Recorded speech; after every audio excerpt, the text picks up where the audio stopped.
భక్తులారా, ప్రాణం పోయే పరిస్థితి వచ్చినా సరే ఈ పవిత్రమైన శ్రావణ మాసంలో ఎట్టి పరిస్థితుల్లోనూ 5 తప్పులు మాత్రం చేయకండి. మృత్యువే మీ ముందు నిలిచి భయపెట్టినా సరే ఈ పవిత్ర మాసంలో మన శాస్త్రాలు నిషేధించిన 5 పనులకు ఆమడ దూరంలో ఉండండి.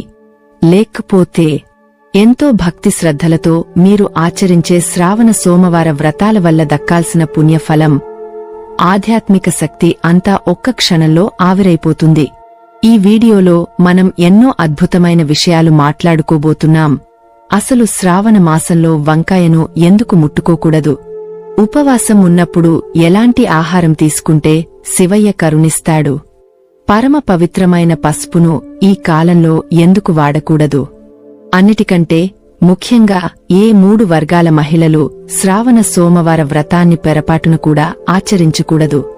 ఇలా ఎవరికీ తెలియని ఎన్నో రహస్యాలను ఇవాళ మనం తెలుసుకుందాం. కాని ఇవన్నీ తెలుసుకునే ముందు ఒక చిన్న పని చేయండి. మనసారా ఆ బోడా శంకరుడిని తలచుకుంటూ కామెంట్ సెక్షన్లో శివయ్యను కీర్తిస్తూ హర్ హర్ మహాదేవ్ అని రాయండి. ఆ పరమశివుని నామం రాసిన క్షణాన్నే మీ ఇంట్లోకి ఒక సానుకూల శక్తి ప్రవేశిస్తుంది అని నమ్ముతారు. అలాగే ఈ వీడియోను లైక్ చేయడం మర్చిపోవద్దు. శివయ్య పట్ల భక్తితో కూడిన ఈ ప్రయాణం నిజంగా అద్భుతమైనది. కాబట్టి దయచేసి ఈ వీడియోలో ఒక్క క్షణం కూడా స్కిప్ చేయకండి. ఎందుకంటే సగం తెలుసుకున్న జ్ఞానం ఎప్పుడూ సర్వనాశనానికే దారితీస్తుందని మన పురాణాలు రోషిస్తున్నాయి. ఆడబిడ్డలారా, 2026 సంవత్సరంలో ఈ పవిత్రమైన శ్రావణ మాసం జూలై 30వ తేదీ గురువారం నాడు మొదలై ఆగస్టు 28న ముగుస్తోంది. శివయ్యను, ఆ జగన్మాత పార్వతీదేవిని ఆరాధించడానికి, వారి కరుణా కటాక్షాలు పొందడానికి ఈ 30 రోజులు అత్యంత శుభప్రదమైనవి, ఎంతో శక్తివంతమైనవి. అసలు శ్రావణ మాసం అంటే ఏమాత్రం సాధారణమైన సమయం కాదమ్మా.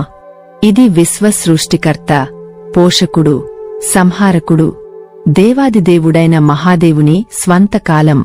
హిందూ పంచాంగం ప్రకారం ఆషాఢ మాసంలోని దేవసేని ఏకాదశి నాడు సాక్షాత్తు ఆ శ్రీమహావిష్ణువు పాతాళ లోకానికి వెళ్లి 4 నెలలపాటు యోగనిద్రలోకి వెళ్లిపోతాడు. ఆ దైవిక నిద్ర సమయంలో సమస్త సృష్టిని అంధకారం ఆవరించే ప్రమాదం ఏర్పడుతుంది. దుష్ట శక్తులు విజృంభించే సమయమది.